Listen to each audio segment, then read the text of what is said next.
Welcome into Bears Now. I am your host, Harrison Graham. On today's show, we're going to take a look at some Bears cut candidates based on ESPN's early roster projection. Courtney Cronin, who's been doing a great job since she switched over from the Vikings beat over to the Bears, put out her early 53-man roster projection following minicamp, and there were some notable players that didn't make the cut. So we'll take a look at some cut candidates based off of that. And obviously, Matt Eberflus, Ryan Poles, they have some tough calls to make between now and week one, trimming the roster from 90 all the way down to 53.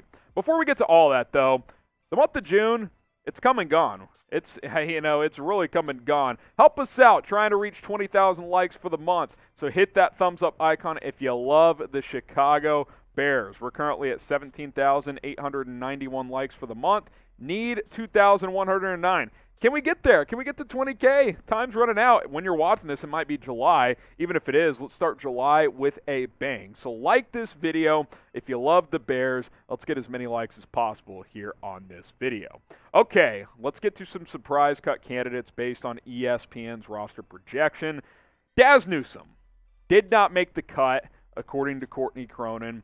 And I'm not surprised. He didn't make the cut on my early roster projection. I cut Dazz Newsome. I think he could be a guy back on the practice squad this year. This new regime has not pointed out Dazz Newsome at all. So isn't that a little alarming? I don't remember Poles or Eberflus mentioning him at all over the past few months. Maybe they did early on when they were asked about him or something like that. But I liked him coming out. Didn't make the roster last year, though. Was a late call-up from the practice squad. Only played in 3 games. Only had 2 catches on 5 targets for 23 yards. He's got ability as a return man, but you've got plenty of those guys. Dazz has a lot to prove at camp. I think more than anyone at wide receiver, he's got to show a lot. He's going to have to really contribute and show he can contribute on special teams as well, because even though wide receiver is one of the weaker positions, I put in air quotes, on the roster, I mean, he's still pretty buried there. He's going to have to show a lot. Returning is not going to be enough when you have guys like Velus Jones, Byron Pringle, Khalil Herbert, Tristan Ebner. You got guys that can return punts and kicks. They don't need Dazz Newsome to do that. So he didn't make the cut for ESPN. He didn't make the cut for me early on. We'll see what he can do at training camp, because that's going to be a time for him and some other players to really show up. Will Dazz Newsome make the Bears' 53-man roster? Simple yes or no question. Type Y for yes, type in for no.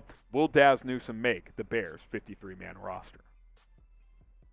Next up is Lachavious Simmons, who ESPN's Courtney Cronin cut. Kind of like Dazz, I've heard pretty much nothing around Simmons, a guy who's played some over his first couple of seasons, former 7th-round pick.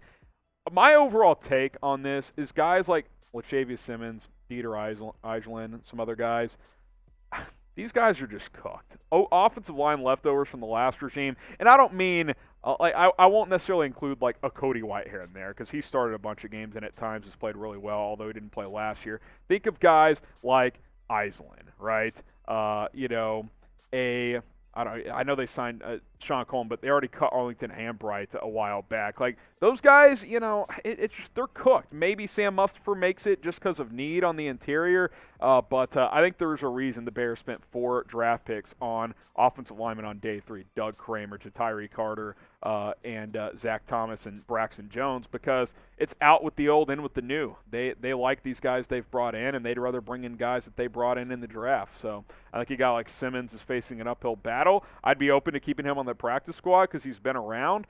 He's a guy with familiarity with this team, but I'm with Cronin here. I do not think that he will make the roster. Now, be sure to join us on Chat Sports starting this Thursday through the next several days as we get into early July for NBA free agency live coverage. YouTube.com/ChatSportsTV. We're going to hit you with the latest NBA free agency news, rumors, every signing that comes in. If the Bulls make a move or your favorite team, regardless of who that is, we'll have it all covered. YouTube.com/ChatSportsTV. We'll go live this Thursday, 5 o'clock Eastern, 4 o'clock Central Time, June 30th. So join us. And you might be watching this video on Thursday, so tune in over there here in a couple hours.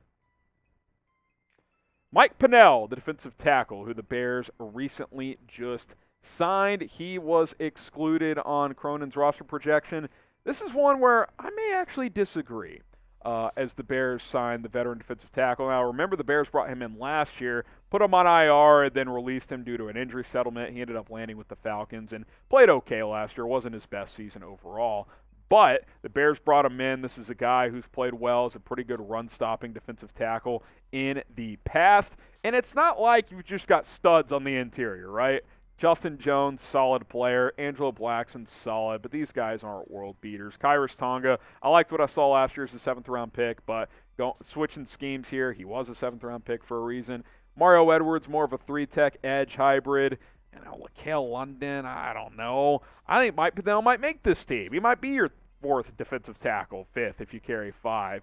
Maybe Sam Kamara can give you some run on the interior there, but I like Pennel. I really do. I think as a rotation run stopper, he has some value. He's played for a lot of different teams in this league. He's been around for a while. Ryan Poles knows him from his time in Kansas City. So I think there's a chance he makes this team. Obviously, he's going to have to show out at training camp. He's got some catching up to do because he was not involved at OTAs or minicamp. But as a veteran, I think he's a guy that could work his way into the mix. Name a surprise player that can make the Bears roster. Maybe someone off the radar. Maybe a Mike Pennel fits that mold. Maybe a guy like a Carson Taylor, the UDFA out of Arizona, northern Arizona. Let me know.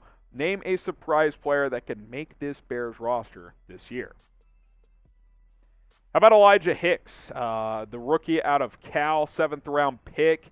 ESPN did not project him on the 53 either despite him being a draft pick by this new regime. Now, full disclosure, 7th-round picks, at 50-50 if they make 53-man rosters. A lot of them get cut and go into the practice squad. I get all of that, but I just think with how much roster turnover there's been here, Hicks is a guy they would like to keep. On my roster projection, I had him sneaking in. I went 5 safeties and 5 corners on the secondary in terms of who made the roster. ESPN went 4 at safety and then 6 corners. They went a little lighter at the safety spot. They had the starters, Jackson and who am I missing? Brisker, obviously, and then Crookshank and DHC being the backups. I had those 4 plus Hicks sneaking in. I had Duke Shelley getting cut at corner. They had Duke Shelley making it. So just a minor difference there, but I would like to keep Hicks, see what he can do. You did invest a draft pick into him. I guess worst case, he makes the practice squad. Some injuries have hampered him this offseason to not be able to be full go. Other notable cuts, Charles Snowden. UDFA last year, I thought he should have been drafted in the 5th or 6th round. Was on the practice squad. Carson Taylor, I would say, is notable at this point. He's a guy that stood out during OTAs and minicamp. That's been well reported, well documented. I think he's a guy that has a chance to make the roster. He did not make it in ESPN's projections. Jack Sanborn, I think, is a bit of a surprise. Yes, he was undrafted, but the Bears are high on him. I think he's a guy that should have been drafted, and the Bears are thin at linebacker. I think he could make this team. David Moore, he's going to have to compete with guys like Dante Pettis and Tajay Sharp. We'll see if he can make the cut. And then Lacale London, who's been here for a couple of years, he's also on the outside looking in. Some notable names that did not make ESPN's 53-man, so some guys that could be some cut candidates. Shout out your favorite current Bears player. Let me know who it is down below. Who is your favorite current, not all-time, current Chicago Bears player?